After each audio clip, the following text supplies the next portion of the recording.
This is South Bunloit, which covers nearly 170 hectares and is a real mosaic of native woodland, pasture, scrub and peat bog, as well as recently felled coniferous plantations. You can see here the beginnings of Ruski woods, which are predominantly oak woodland and classified as ancient and of semi-natural origin. They extend from here right down to the shores of Loch Ness. And this habitat and the hidden gorges within it contain amazing lichen and bryophyte communities of international significance. So this is a really important habitat to conserve and also improve the condition of, because it's currently quite overbrowsed, so needs greater deer control. This is an area of peat bog, which here is in largely good condition.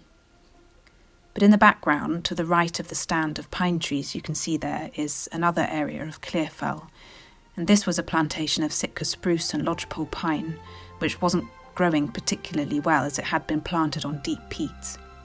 So these trees have now been felled, and there are plans to restore this to healthy peat bog again. So it will once again look more like this habitat, with a good diversity of heathland plants, as well as sphagnum mosses, and also the ability to store tons of carbon again.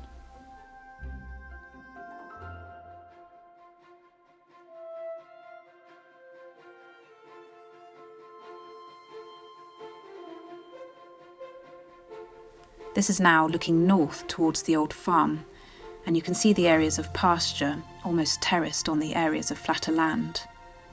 And you can also see that some areas have become quite dominated by bracken.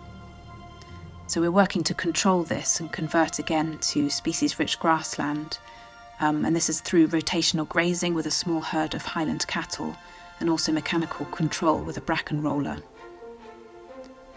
And here you can see the gorse scrubland in full flower, so this is May or early June.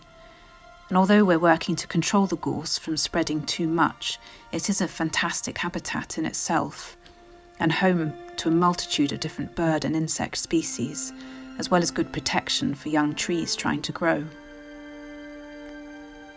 And this shot shows clearly the 3 areas of Douglas fir plantation that were clear felled. And there are plans to restock all of these areas with native trees, and so expand the woodland habitat and provide homes for all the species that live there. We're zooming in now towards the old Bunloit farm, which has historic farm buildings as well as 2 cottages. This one is Wester, with a small enclosed garden around it.